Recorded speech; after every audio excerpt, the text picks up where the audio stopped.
Hello dear student. तो आज हम स्टार्ट करने वाले हैं केल्विन्स लॉ। तो देखते हैं कि केल्विन्स लॉ डिस्ट्रीब्यूशन सिस्टम में क्या रोल प्ले कर रहा है।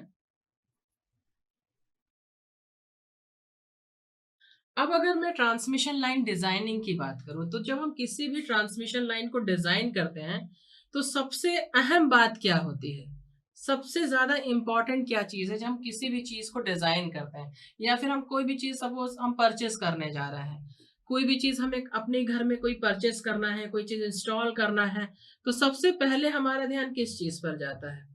पैसों पर जाता है, फाइनेंस पे जाता है। तो जब भी हम ट्रांसमिशन लाइन को डिजाइन करते हैं या फिर डिस्ट्रीब्यूशन सिस्टम को जब हम डिजाइन करते हैं तो सबसे इंपॉर्टेंट पैरामीटर कौन सा है? इकोनॉमी।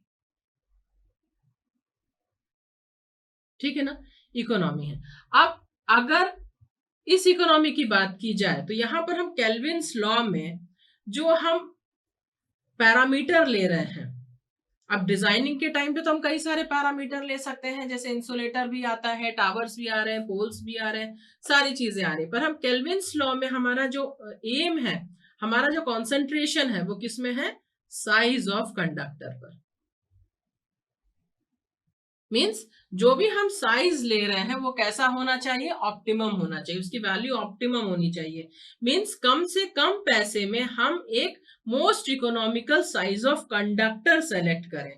ठीक है, सो यहां पर हमारा क्या है? Size of conductor is important parameter. ठीक है, तो साइज ऑफ कंडक्टर या हम इकोनॉमी की बात कर रहे हैं तो इसका मतलब क्या हुआ कि जो हमारा टोटल एनुअल कॉस्ट है, टोटल एनुअल कॉस्ट है वो कैसा हो जाए? मिनिमम हो जाए। मीन्स हम इस तरीके का कंडक्टर साइज लें कि जो हमारा एनुअल कॉस्ट है वो क्या हो जाए? मिनिमम हो जाए, टोटल एनुअल कॉस्ट हमारा कम से कम आए। अब अगर हम इस एनुअल कॉस्ट की बात करें,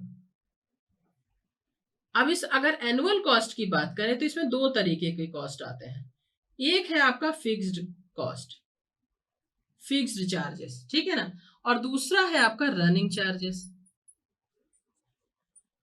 रनिंग चार्जेस। अब इस फिक्स्ड कॉस्ट में क्या क्या चीजें आएंगी? ये चीजें फिक्स है, मतलब हम ऑपरेटिंग मोड में हमारा सिस्टम रहे या ना रहे, कुछ चीजें हमारे, कुछ पैसे तो हमारे फिक्स्ड है।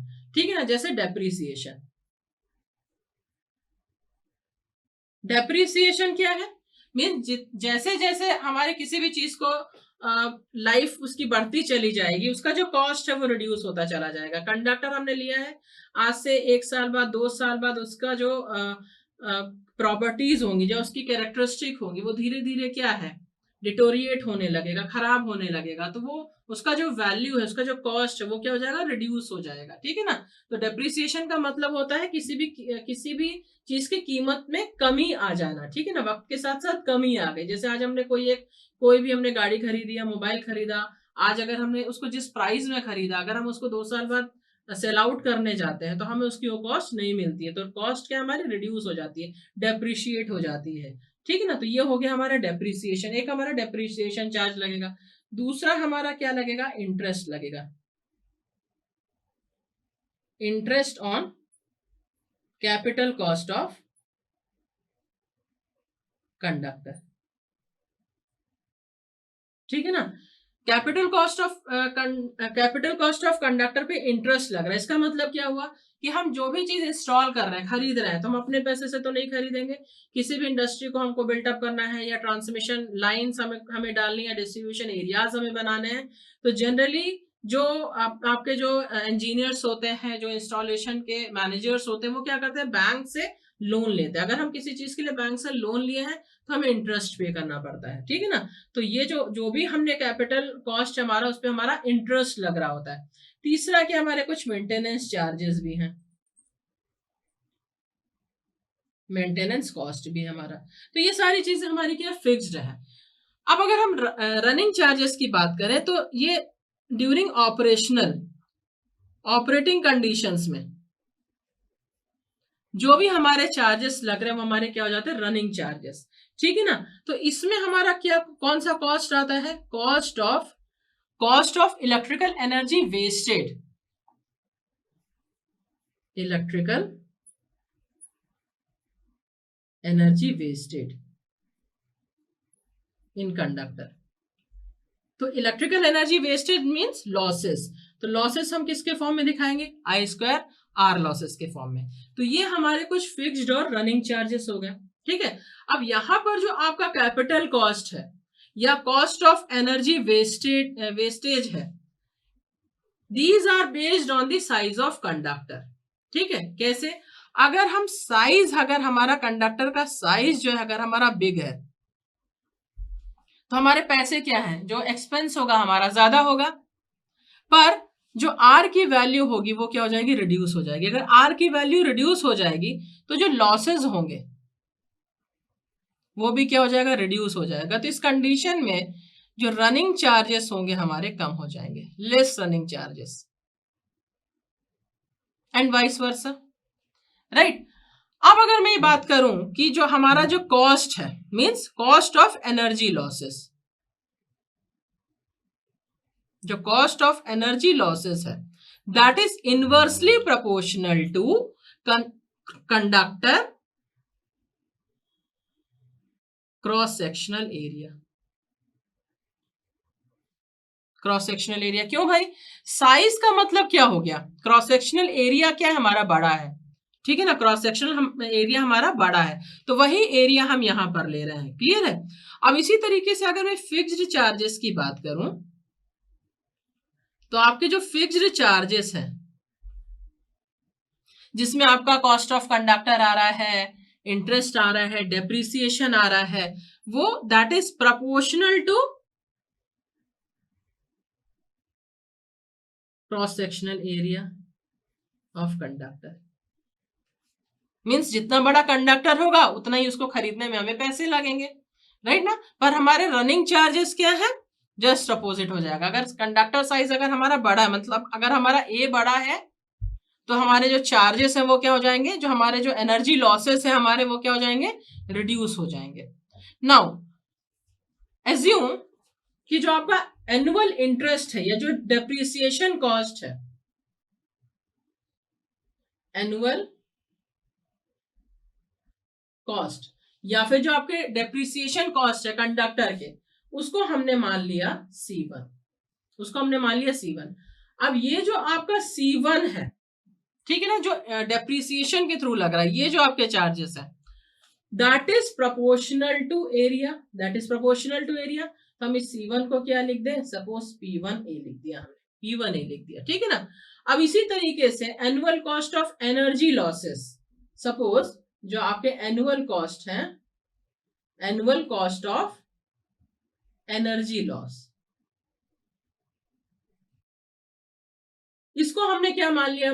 C2 मान लिया। तो ये जो आपका C2 है, ये जो आपका एनर्जी लॉस वाला टर्म है, that is inversely proportional to area. तो हम इसको क्या लिखते हैं? Inversely proportional to 1/a। तो प्रोपोर्शनलिटी हटा दीजिए, तो ये हमने यहाँ पे प्रोपोर्शनलिटी कांस्टेंट P2 ले लिया, तो P2A कर दिया। अब P1 P2 क्या है? कांस्टेंट है।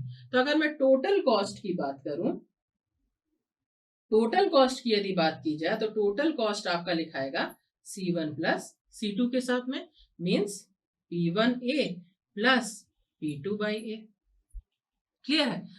अब हमें निकालना है मोस्ट इकोनॉमिक डिजाइन के लिए जो हमारा कॉस्ट होना चाहिए वो मिनिमम होना चाहिए, ठीक है ना। मोस्ट इकोनॉमिक डिजाइन के लिए हमारा जो कॉस्ट है वो कम होना चाहिए। तो अगर हमें मोस्ट इकोनॉमिक डिजाइन करना है, कॉस्ट की वैल्यू अगर हमें कम करनी है, तो फॉर मोस्ट इकोनॉमिक डिजाइन हम क्या कर दें? इसको डिफरेंशिएट कर दें विद रिस्पेक्ट टू ए, ठीक है ना, and put it equal to 0।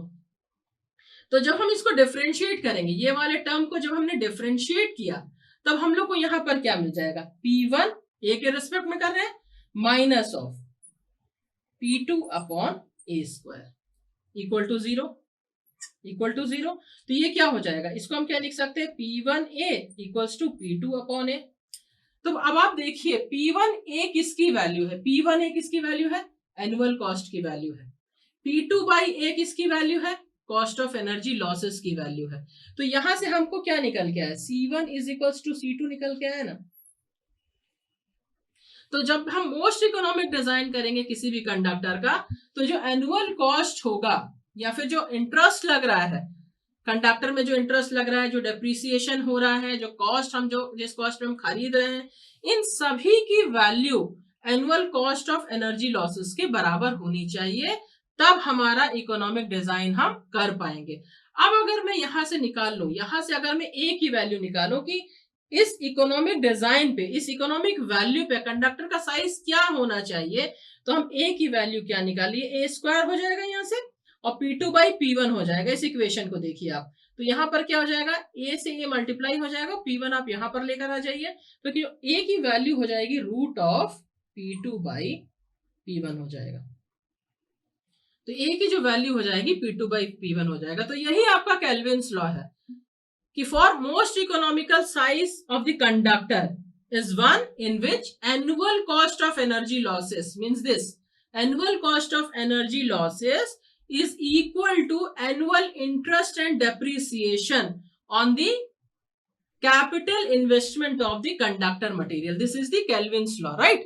अब अगर हम इसका ग्राफ प्लॉट करना चाहें तो इसका ग्राफ किस तरीके से बनेगा, आप देखिए, ये हो गया आपका annual cost, total annual cost, this is total annual cost which is given by CT, ठीक है, and this is the area denoted by A. अब यहां पर आप देखिए कि ये जो आपका इक्वेशन है C1 का, C1 हमें प्लॉट करना है, तो ये क्या है, y is equal to mx वाला फॉर्मूला है कि नहीं है, y and this is x, ठीक है, तो y is equal to mx है, मीन्स ये क्या होगा, स्ट्रेट लाइन बन जाएगा आपका, तो ये हो गया आपका C1, क्लियर। अब यहां पर आप देखिए ये इनवर्सली प्रोपोर्शनल है, y और x क्या है, इनवर्सली प्रोपोर्शनल है, तो ये आपका क्या हो जाएगा, इस तरीके का डायग्राम बनेगा आपका, ये इस तरीके का कर्व बनेगा, दिस इज C2।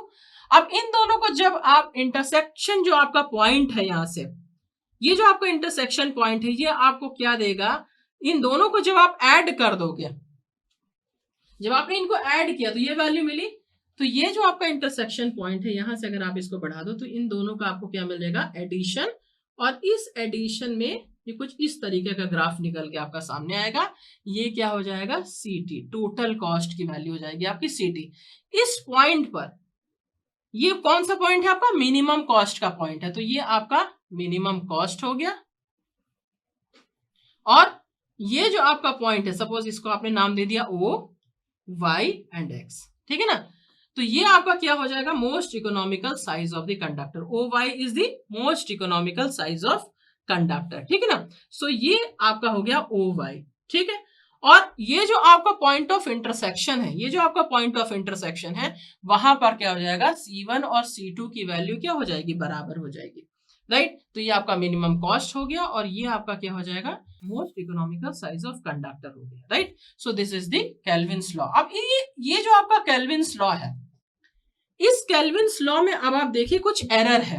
क्या एरर है इसमें? एरर ये है कि ये जो आपने C1 लिया हुआ है, इसमें आपने क्या लिया हुआ है, सिर्फ साइज ऑफ कंडक्टर ले लिया है। अब चाहे मैं ओवरहेड ट्रांसमिशन लाइन की बात करूं या फिर मैं अंडरग्राउंड केबल्स की बात करूं, तो जब भी आप किसी चीज को खरीदते हैं या किसी चीज को डिजाइन कर रहे होते हैं, तो सिर्फ एक पैरामीटर जिम्मेदार नहीं होता है एनुअल कॉस्ट को निर्धारित करने के लिए। वहां पे कई सारे पॉइंट्स हैं आपके, जैसे कि मैं बात करूं कि अगर सिर्फ कंडक्टर है ट्रांसमिशन लाइन में, तो कंडक्टर के साथ टावर भी हैं, कंडक्टर के साथ इंसुलेटर्स भी हैं, उसके साथ में आपके लेबर चार्जेस भी हैं। तो ये सारी चीजें आपकी किस में आ जाती हैं, C1 के तहत आ जाती है। जबकि केल्विन्स लॉ में ये सारी चीजें ऐड नहीं किया गया है, ये इसका एक ड्रॉबैक है, ये इसका एक डिसएडवांटेज है, ठीक है ना। तो ये इतना सक्सेसफुल नहीं हो पाया। नेक्स्ट वीडियो में हम देखेंगे इसका मॉडिफाइड वर्जन क्या है, कि इसमें क्या चीजें एड ऑन की गई कि जिसको हम यूज कर पाए। तो ये सारे पैरामीटर जो अभी मैंने कहा है वो नेक्स्ट मॉडिफाइड केल्विन लॉ में हम ऐड करेंगे, जिसकी वजह से इस केल्विन लॉ को हम मॉडिफाइड केल्विन लॉ बोलते हैं, जो हम नेक्स्ट वीडियो में भी हम देखने वाले हैं।